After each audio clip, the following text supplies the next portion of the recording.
जी class, देखिए polymerisation का topic हम ऑलरेडी पढ़ चुके हैं। हमने जब प्लास्टिक का टॉपिक पढ़े थे चैप्टर 11 के अंदर, तो हम पॉलीमराइजेशन को ऑलरेडी डिस्कस कर चुके थे। एडिशन पॉलीमराइजेशन क्या होती है? एक ऐसी टाइप की पॉलीमराइजेशन जिसमें छोटे छोटे मॉलिक्यूल्स जुड़ते हैं और एक बड़ा मॉलिक्यूल बना लेते हैं, लेकिन साथ में कोई सिंपल मॉलिक्यूल रिलीज नहीं होता है, जैसे वाटर है, जैसे HCl है। अब याद कीजिए, प्लास्टिक में मैंने आपको 4 कंपाउंड्स पढ़ाए थे, अगर आपको याद हो। एक पॉलीथीन पढ़ा था हमने, एक PVC पढ़ा था, एक PVA पढ़ा था और एक पर्सपेक्स पढ़ा था। तो उन चारों में से आप किसी की भी एग्जाम्पल लिख दीजिए। पॉलीथीन की आसान थी इसलिए मैंने यहाँ पे पॉलीथीन की एग्जाम्पल लिख दी है। ये इक्वेशन भी हम ऑलरेडी पढ़ चुके थे, तो इसे मैं डिस्कस नहीं कर रहा हूँ। फिर आ जाइए कंडेंसेशन पॉलीमराइजेशन के अंदर। कंडेंसेशन पॉलीमराइजेशन क्या होती है? सेम मोनोमर्स जुड़ रहे हैं, पॉलीमर बन रहा है, लेकिन अब साथ में एक सिंपल मॉलिक्यूल भी रिलीज होगा, तो इसे हम किसका नाम दे देंगे? Condensation polymerisation. ये भी हम पढ़ चुके हैं। याद कीजिए, जब हम थर्मोसेटिंग प्लास्टिक पढ़ रहे थे तो मैंने आपको एक एग्जाम्पल पढ़ाई थी बेकलाइट की, तो बेकलाइट की एग्जाम्पल यहाँ पे आएगी। ये इक्वेशन भी हम ऑलरेडी डिस्कस कर चुके हैं, तो इसलिए मैं यहाँ पे इसे टच नहीं कर रहा। मैं इस टॉपिक को ऐसे एज इट इज जाने दे रहा हूँ। फिर आ जाइए लास्ट टॉपिक पे आज के, natural resources of organic compounds. Natural resources of organic compounds का मतलब है कि ऑर्गेनिक कंपाउंड्स हमें नेचुरली कहाँ कहाँ से मिल रहा है।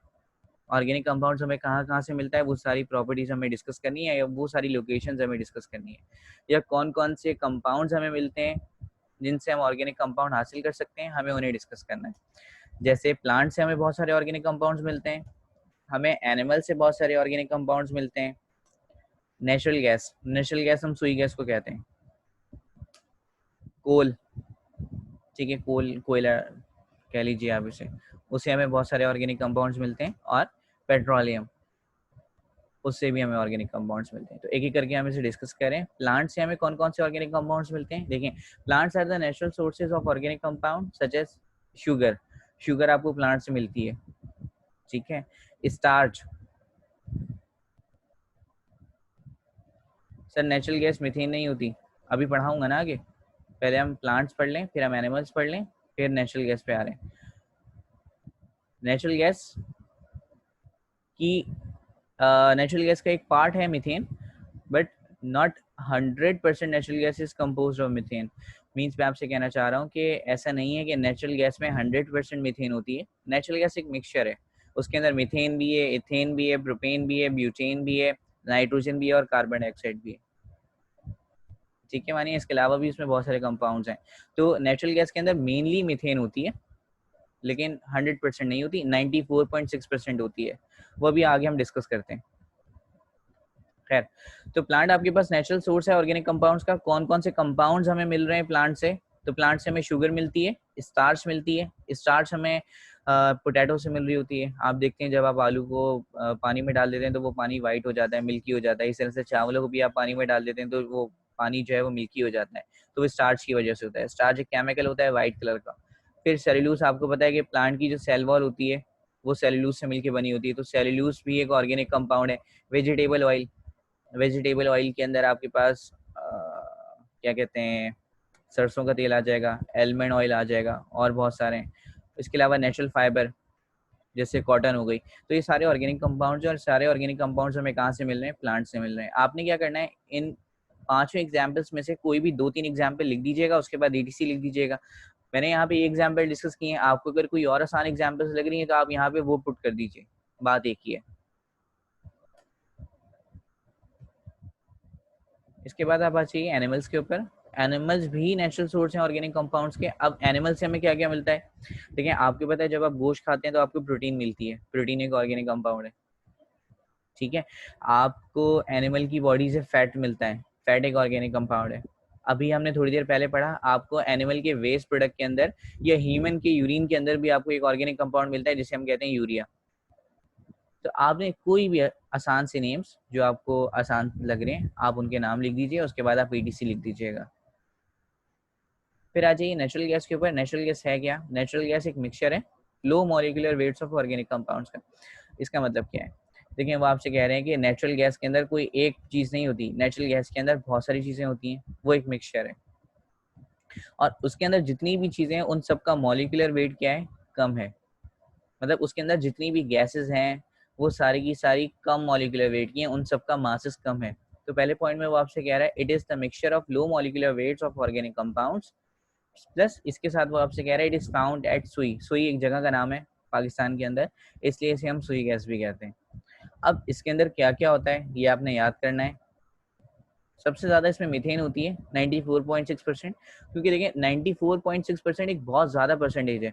तो बहुत सारी जगह पे मेंशन है कि नेचुरल गैस को हम मीथेन गैस कहते हैं, क्योंकि जब नेचुरल गैस का हम सैंपल लेके आते हैं तो उसके अंदर आपके पास मीथेन ही होती है मेनली। अब हाइड्रोजन गैस में भी हमने पढ़ा था कि जब हम नेचुरल गैस से रिएक्शन करा रहे थे तो हमने लिखा मीथेन ही था, ठीक है, क्योंकि मेनली 94.6% रिएक्शन डिपेंड कर रहा था मीथेन के ऊपर, इसलिए हमने वहां पे सिर्फ मीथेन को यूज किया था, वरना इसमें होती बहुत सारी चीजें। इसके अलावा इसके अंदर इथेन भी है।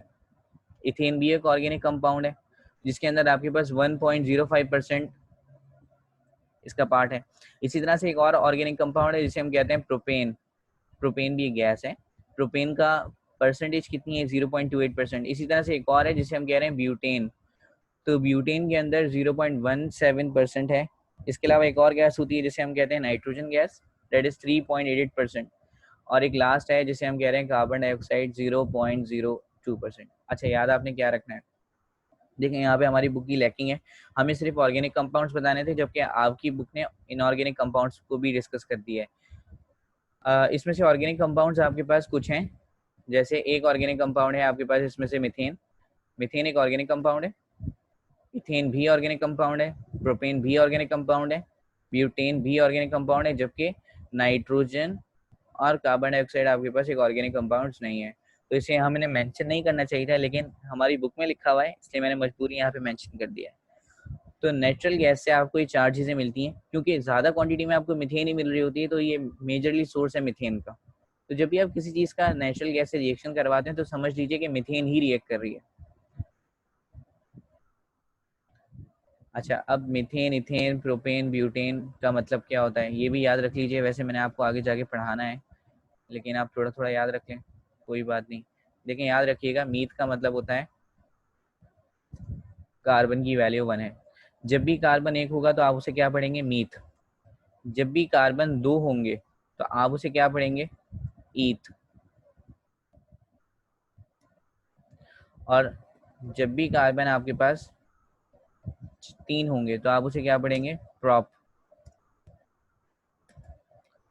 जब भी आपके पास कार्बन 4 होंगे तो आप उसे क्या पढ़ेंगे, ब्यूट। ठीक है। मीथेन का मतलब है एक ऐसी गैस जिसके अंदर एक कार्बन है। इथेन का मतलब एक ऐसी गैस है जिसके अंदर 2 कार्बन है। प्रोपेन का मतलब उस गैस के अंदर 3 कार्बन है। नहीं, क्या नहीं समझ आया वानिया? देखो, नेचुरल गैस के अंदर अभी तो बताया, देखो नेचुरल गैस के अंदर बहुत सारी चीजें हैं, लेकिन नहीं, अच्छा कोई इशू नहीं है ये कह रहे हैं। अच्छा अच्छा अच्छा, ठीक है ठीक है ठीक है।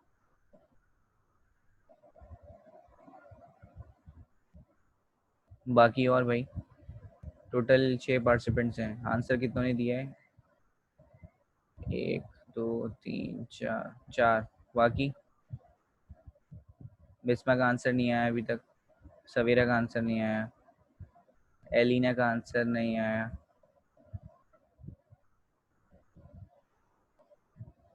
अच्छा, एक पार्टिसिपेंट कम हो गया, दोनों ने छोड़ दिया, ठीक है।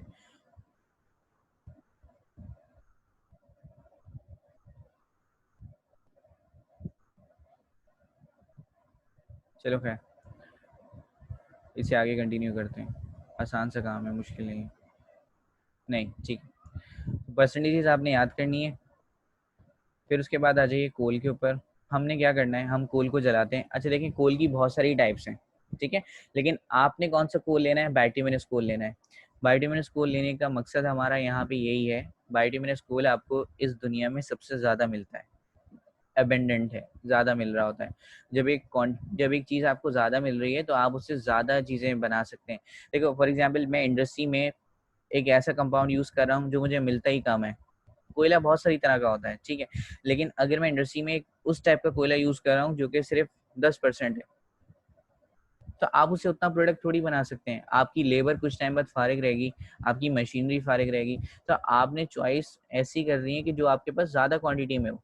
तो हम हमेशा वो कोयला यूज़ करेंगे, या हम हमेशा वो कंपाउंड यूज़ करते हैं जो कि अमाउंट हमारे पास जिसकी बहुत ज़्यादा हो, बल्क में हो। तो आपके पास सबसे ज़्यादा इस दुनिया में जो पाया जाता है वो बाइटुमिनस कोल पाया जाता है। इसके अलावा भी बहुत सारे कोल हैं, जैसे सब बाइटुमिनस कोल है, एंथ्रासाइट है, लिग्नाइट है, बहुत सारे हैं। लेकिन सबसे ज़्यादा आपको बाइटुमिनस कोल मिलता है, ठीक है। इसलिए मैं यहाँ पे बाइटुमिनस कोल को यूज़ कर रहा हूँ। तो बाइटुमिनस कोल का आपसे कोई नहीं पूछेगा कि आपने क्यों यूज़ किया। वैसे मैंने आपको बता दिया, बाइटुमिनस कोल मोस्ट अबंडेंट होता है, मोस्ट प्योरेस्ट नहीं होता। सबसे ज़्यादा प्योर जो है वो एंथ्रासाइट होता है। यहाँ मैं लिख भी देता हूँ आपके लिए, याद रखिएगा, और ये आप पूछिएगा भी किसी से। एंथ्रासाइट की अगर मैं आपसे बात करता हूँ, तो एंथ्रासाइट जो है,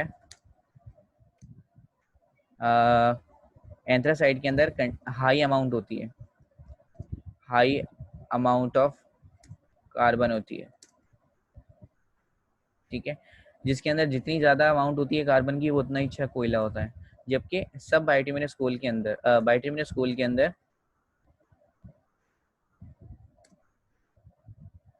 जो कार्बन है वो कम है एंथ्रासाइट से। बात समझ आ रही है?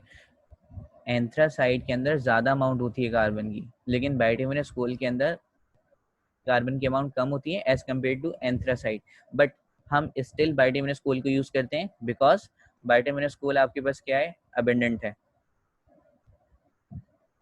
बाइटुमिनस कोल आपके पास क्या है, अबेंडेंट है, बहुत ज़्यादा क्वांटिटी में मिलता है, ठीक है। तो कोयला आपको जब एक ज़्यादा क्वांटिटी में मिल रहा है, भाई फॉर एग्जांपल आप ज़मीन से खोद रहे हैं, और ज़मीन से खोदने के बाद आपको बहुत ज़्यादा सर्च करने के बाद आपको एंथ्रासाइट मिल रहा है 10 किलो, जबकि उतनी मेहनत अगर आप करें तो बाइटुमिनस कोल आपको मिल जाता है 35 किलो। तो इंडस्ट्री हमेशा उसे प्रेफर करेगी जो चीज़ आपको ज़्यादा क्वांटिटी में मिल रही हो। तो इंडस्ट्री हमेशा इसलिए बाइटुमिनस कोल पे जाती है, क्योंकि बाइटुमिनस कोल के अंदर भले से कार्बन तो कम है, लेकिन बाइटुमिनस कोल ज़मीन के अंदर हमें ज़्यादा मिलता है, इसलिए हम बाइटुमिनस कोल को प्रेफर करते हैं, ठीक है। उसके बाद वो आपसे क्या कह रहे हैं, बाइटुमिनस कोल या फिर soft coal is very important. Bituminous coal को हम सॉफ्ट कोल भी कहते हैं, ब्राउन कलर का होता है, लाइट ब्राउन कलर का। सो बाइटुमिनस कोल और soft coal is very important source of organic compound. ये तो हम हर हेडिंग यहीं से शुरू करते हैं। व्हेन इट इज हीटेड, जब आप इसे हीट करते हैं तो हमारे पास तीन तरह की चीजें आती हैं मेनली। एक लिक्विड, लिक्विड को हम कह देते हैं कोल टार, ठीक है। लिक्विड को आप क्या कह देते हैं, कोल टार। कुछ आपके पास गैसेस आती हैं, उसे हम कह देते हैं कोल गैस। और कुछ आपके पास सॉलिड कंपाउंड आ जाता है जिसे हम कहते हैं कोक। मैं दोबारा बता रहा हूँ, आपने क्या करना है, सबसे पहले बाइटुमिनस कोल को लेना है। बाइटुमिनस कोल को ही क्यों लेते हैं ये मैंने आपको बता दिया है। अब आपने क्या करना है, बाइटुमिनस कोल को हीट करना है। जैसे ही आप बाइटुमिनस कोल को हीट करेंगे तो आपके पास तीन तरह के प्रोडक्ट्स बनेंगे। एक, कुछ आपके पास गैसेस आएंगी जिसे आप कहेंगे कोल गैस। कुछ आपके पास लिक्विड आएंगे जिसे हम कहेंगे कोल टार। और कुछ आपके पास सॉलिड कचरा बच जाएगा, नीचे बैठ जाएगा, जिसे हम कहते हैं कोक, ठीक है। और साथ में एक इनऑर्गेनिक कंपाउंड भी आता है जिसे हम कहते हैं अमोनिकल लिक्वर। स्टिल इसे हमें लिखना नहीं चाहिए था क्योंकि ये इनऑर्गेनिक है, हम पढ़े ऑर्गेनिक कंपाउंड रहे, लेकिन क्योंकि बुक में लिखा हुआ है अमोनिकल लिक्वर तो मजबूरी मैंने यहाँ पे मेंशन कर दिया। हो सकता है आपका चेकर भी यही समझे कि नहीं, अमोनिकल लिक्वर को तो लिखना ही लिखना है, जबकि अमोनिकल लिक्वर हमें लिखना नहीं चाहिए, क्योंकि हम यहाँ पे ऑर्गेनिक कंपाउंड की सोर्सेज को डिस्कस कर रहे हैं। सबसे पहले आपके पास क्या है, कोल्टार। कोल्टार आपके पास क्या है, एक विस्कस लिक्विड है। विस्कस लिक्विड का मतलब उसकी विस्कोसिटी ज़्यादा है, वो मटेरियल थोड़ा सा डेंस है, गाढ़ा सा एक लिक्विड आ रहा है जिसे हम कह रहे हैं कोल्टार। हम क्या करते हैं, हम कोल्टार से मजीद बहुत सारे कंपाउंड्स बनाते हैं। तो कोल्टार आपके पास सोर्स है बहुत सारे कंपाउंड्स की। हमने सबसे पहले क्या किया, हमने कोल को तोड़ दिया। जब हमने कोल को तोड़ा तो हमारे पास आ गया कोल्टार। जब आप कोल्टार को तोड़ते हैं तो आपके पास बहुत सारे और ऑर्गेनिक कंपाउंड्स आते हैं, और ये आपकी बुक में मेंशन नहीं है, मैं आपको वैसे ही बता देता हूँ। जब भी हम कोल्टार को ब्रेक करते हैं तो अप्रोक्सीमेटली हमारे पास 215 से लेके 315 ऑर्गेनिक कंपाउंड्स बन रहे होते हैं। 215 से लेके 315 तक ऑर्गेनिक कंपाउंड्स आ रहे होते हैं। तो ये total number of organic compounds जो हमें मिल रहे होते हैं। ये नंबर आप चाहें तो याद नहीं रखें, इसे भूल जाइए। फिर वो आपसे कह रहा है कि अगर आप 1000 किलो कोयला जलाएं, 1000 किलो अगर आप कोयला जलाएं तो आपको क्या मिलता है, 1 से 2 kg बेंजीन। तो बेंजीन की प्रिपरेशन भी हम किससे कर रहे होते हैं, कोल टार से कर रहे होते हैं। लेकिन ये है कि फिर बहुत सारा कोयला आपको जलाना पड़ेगा और फिर आपको थोड़ा सा बेंजीन मिलेगा। यार ये वैसी बात है, एमसीक्यूज के लिए याद रखिएगा कि कितना कोयला जलाते हैं तो कितना बेंजीन मिलता है। फिर आ जाइए आप कोल गैस के ऊपर। कोल गैस किस पे कंसिस्ट करती है, कोल गैस के अंदर मेनली हाइड्रोजन होता है और मीथेन होती है। दो तरह की गैसेस होती हैं, इन दोनों गैसेस को अगर हम मिला दें तो वो कोल गैस कहलाती है। एक मीथेन है आपके पास और एक हाइड्रोजन है। ये दोनों के दोनों आपके पास किसके तौर पे यूज होते हैं, फ्यूल के तौर पे। और कौन से फ्यूल के तौर पे, डोमेस्टिक फ्यूल के तौर पे। डोमेस्टिक फ्यूल वो फ्यूल होता है जो कि हम घर के कामों के लिए यूज करते हैं, ठीक है, जिसमें से हम हाइड्रोजन को यूज नहीं करते। आपको पता है हाइड्रोजन को हम यूज नहीं करते क्योंकि हाइड्रोजन हाईली फ्लेमेबल होता है और हाइड्रोजन बहुत आसानी से आग पकड़ लेता है। और बहुत ज़्यादा दफ़ा हमने ऐसे केसेस देखे हैं जिसमें सिलेंडर फट गया है, तो हम हाइड्रोजन को तो यूज़ नहीं करते, हम मीथेन को यूज़ करते हैं, ठीक है। थर्ड पे आ जाइए, जिसे हम कह रहे हैं कोक। कोक आपके पास क्या है, most purest form of carbon है। और ये बात बार बार एमसीक्यूज में आती है कि which one is the purest form. तो आपने याद रखना है कि कोक को हम प्योरेस्ट फॉर्म कहते हैं। आप इसे यूज़ किस में करते हैं, आप इसे आयरन और स्टील इंडस्ट्री में यूज़ करते हैं रिड्यूसिंग एजेंट के तौर पे। अब रिड्यूसिंग एजेंट होता क्या है, ये भी मैं आपको बता रहा हूँ। रिड्यूसिंग एजेंट आप याद रख लीजिए, नेक्स्ट टाइम आएगा तो फिर मैं आपको नहीं बताऊंगा, आपने यहीं से देख के याद रखना है इसे। रिड्यूसिंग एजेंट का मतलब होता है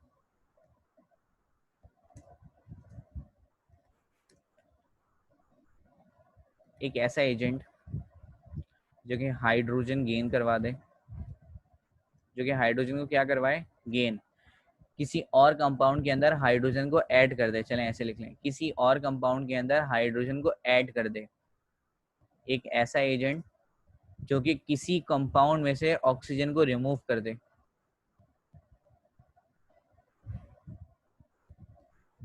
या फिर कोई ऐसा एजेंट जो कि किसी कंपाउंड को या किसी एलिमेंट को इलेक्ट्रॉन दे दे। तो ऐसे एजेंट को हम कहते हैं रिड्यूसिंग एजेंट। रिड्यूसिंग एजेंट एक ऐसा एजेंट होता है जिसे हम यूज करते हैं हाइड्रोजन को ऐड करवाने के लिए। फॉर एग्जाम्पल कोई केमिकल है आपके पास, उस केमिकल के अंदर आप चाहते हैं कि हाइड्रोजन ऐड हो जाए, तो उसे ऐड करवाने के लिए आप कौन सा एजेंट यूज करेंगे, रिड्यूसिंग एजेंट यूज करेंगे।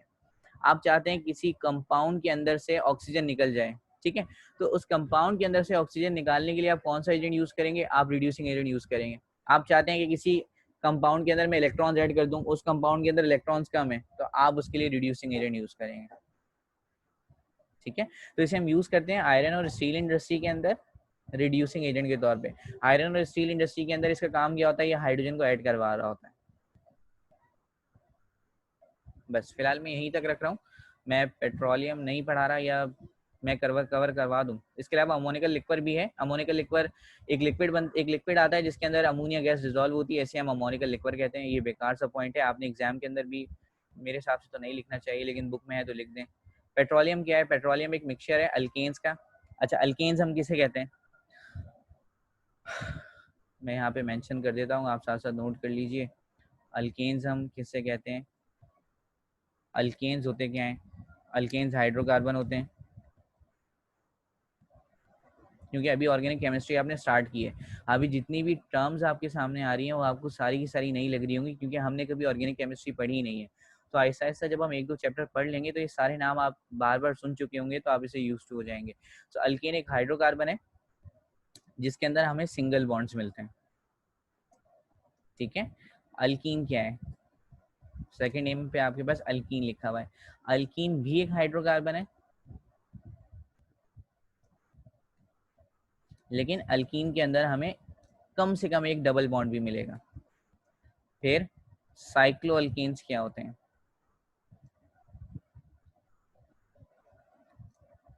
साइक्लो अल्केन्स भी हाइड्रोकार्बन है, ठीक है।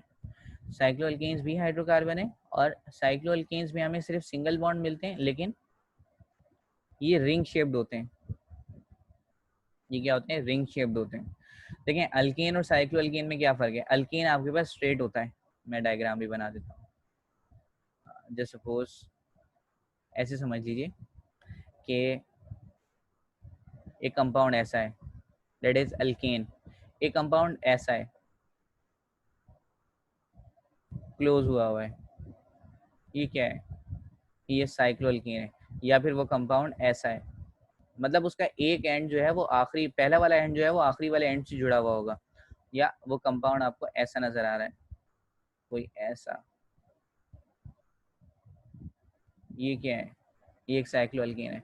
तो जहाँ जब आपको स्ट्रक्चर सीधा नजर आएगा, इस तरह का स्ट्रक्चर है, ठीक है, या इस तरह का स्ट्रक्चर है, तो ये स्ट्रक्चर्स क्या कहलाएंगे, अभी मैं इनके मतलब भी बताऊंगा जब हम ऑर्गेनिक केमिस्ट्री को आगे लेके जाएंगे। इन कंपाउंड्स को हम कहेंगे अल्केन।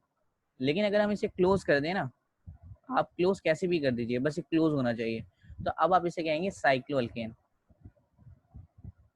ठीक है, तो साइक्लोअल्केन हमारे पास क्लोज होते हैं, जबकि अल्केन हमारे पास ओपन होते हैं, बस इसमें ये फर्क है। तो आपने याद क्या रखना है, पेट्रोलियम आपके पास क्या है, मिक्सचर्स हैं अल्कीन्स के, साइक्लोअल्केन्स के और एरोमेटिक कंपाउंड्स के। देखिए एरोमेटिक कंपाउंड्स वो कंपाउंड्स होते हैं जिसमें से स्मेल आ रही होती है, एरोमा आ रहा होता है। एरोमेटिक कंपाउंड खैर बहुत अलग चीज़ है, और एरोमेटिक कंपाउंड को हम चैप्टर 7 में पढ़ेंगे डिटेल में। ऑर्गेनिक एरोमा, एरोमेटिक कंपाउंड जो है वो हमने इसका नाम जो है वो एरोमा से रखा है। एरोमा का मतलब होता है फ्रेगनेंस, खुशबू। तो ऐसे जितने भी ऑर्गेनिक कंपाउंड है जिसमें से हमें स्मेल मिलती है, उन कंपाउंड्स को हम एरोमेटिक कंपाउंड्स कहते हैं। बहुत आसान कर दूं तो अल्केन्स क्या है, ऐसे हाइड्रोकार्बन जिसमें सिंगल बॉन्ड हो। अल्कीन्स क्या है, ऐसे हाइड्रोकार्बन जिनमें डबल बॉन्ड हो।